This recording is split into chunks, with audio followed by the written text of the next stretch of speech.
Hi friends, ఈరోజు మళ్ళీ మీకోసం ఇంకో స్వీట్ రెసిపీతో వచ్చేసాను. సూపర్ టేస్టీగా ఉంటుంది. చాలా చాలా బాగుంది. ట్రై చేయండి.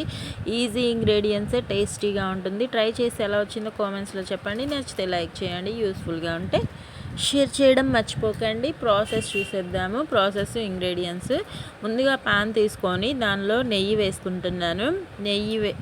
పెద్ద స్పూన్తో 1 స్పూన్ అంత వేసుకోండి. ముందుగా దీనికోసం నేను బ్రెడ్ స్లైసెస్ ప్లస్ అటుకులు వాడుతున్నాను అనమాట. బ్రెడ్ స్లైసెస్ ఒక 5 ఉంటే సరిపోతాయి ఈ స్వీట్ కోసము. నెయ్యి వేసేసుకొని అది హై ఫ్లేమ్లో పెట్టుకోండి. స్లైసెస్ని ఇలా కట్ చేసుకోండి. మీకు నచ్చిన షేప్లో కట్ చేసుకోండి. నేను బాగుంటుందని చెప్పి ఇలా ట్రయాంగిల్ షేప్లో కట్ చేసుకున్నాను. ఇంకా నెయ్యిలో ఇవి ఫ్రై చేసుకోవాలన్నమాట. 2 సైడ్స్ బాగా కలర్ మారేంతసేపు ఇలా ఫ్రై చేసుకుంటే సరిపోతుంది. వీటిని పక్కన పెట్టేసుకొని అన్ని స్లైసెస్ అలానే ఫ్రై చేసుకోవాలి. నెయ్యి ఎక్కువగా ఉంటేనే నెయ్యి తీసుకోండి, లేకపోతే ఆయిల్తో అయినా ఫ్రై చేసుకోవచ్చు, ఇబ్బంది లేదు. నెయ్యి ఉంటే ఫ్లేవర్ఫుల్గా ఉంటుందన్నమాట టేస్ట్.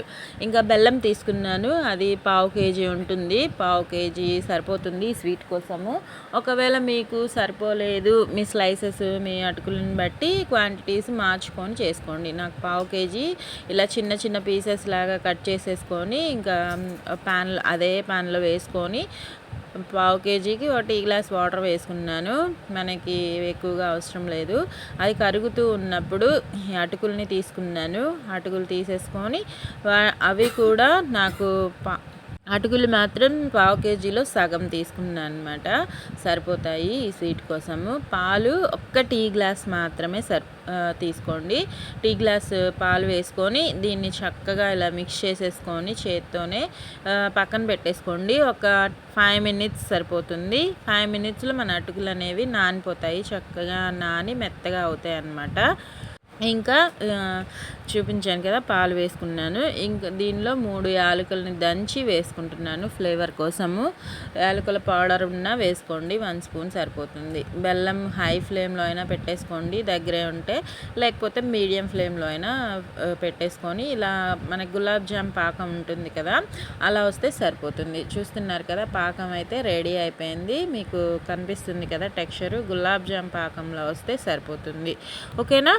ఇంకా పాకాన్ని చెక్ చేసేసుకొని మరీ ఎక్కువగా రానివ్వద్దు. గులాబ్ జామ్ పాకం వస్తే సరిపోతుంది లైట్గా. ఇంకా ఈలోపు మనం కట్ చేసి పెట్టుకున్న పీసెస్ ప్లస్ అటుకుల్ని కూడా ఈ టైంలోనే వేసేసుకోవాలి. డైరెక్ట్గా పాకంలోనే వేసేటప్పుడు మాత్రం లో ఫ్లేమ్లోనే ఉంచుకోండి. అన్ని పీసెస్ ఇలానే వేసుకొని చక్కగా నానబెట్టుకున్న అటుకుల్ని కూడా ఈ టైంలోనే వేసుకోవాలి. అన్నీ నీట్గా సర్దుకొని అటుకుల్ని కూడా వేసుకొని చక్కగా నిదానంగా నీట్గా మిక్స్ చేసుకోండి. నేను చూపించిన విధంగా ఇష్టం వచ్చినట్టు కలిపేయకండి, మనకి పీసెస్ విరిగిపోతాయి. ఆల్రెడీ పాకంలో తడిచాయంటేనే విరిగిపోతాయి. నీట్గా కలుపుకుంటే ఇంకొద్దిగా విరగకుండా బాగా వస్తాయి. ఇంకా పక్క ప్యాన్లో ఒక 1/2 స్పూన్ దాకా నెయ్యి వేసేసుకొని మీ దగ్గర ఏ డ్రై ఫ్రూట్స్ ఉంటే అవి వేసుకోండి. నేను జీడిపప్పులు 10 దాకా తీసుకొని అవి వేసుకొని హై ఫ్లేమ్లోనే పెట్టి ఫ్రై చేసుకుంటున్నాను. ఇంకా అవి బాగా ఫ్రై అయిన తర్వాత 1/2 వరకు దీంట్లో వేసేసుకొని మిగిలిన 1/2 నేను ప్లేటింగ్ కోసం ఉంచుకున్నాను. నెయ్యితో సహా ఆ జీడిపప్పుల్ని కూడా వేసేసుకోవాలి.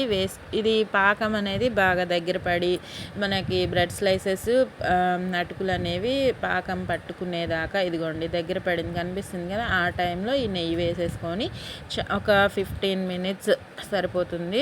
ఇంకా చూడండి రెడీ అయిపోయింది. ఒక ప్లేట్లో కానీ ఒక మౌల్డ్లో కానీ వేసుకొని సర్వ్ అవుట్ చేస్తే ఇలా ఉంటుంది టెక్స్చరు. టేస్ట్ కూడా అసలు సూపర్ యమ్మీగా ఉంది. నేను కొద్దిగానే చేసుకున్నాను. టేస్ట్ అయితే చాలా బాగుంది. ఎప్పుడు డబల్ కా మీఠా లాంటివి తింటూ కాదు, ఇలా అటుకులతో వేసి కూడా ట్రై చేయండి. చాలా చాలా బాగుంటుంది జీడిపప్పులతో.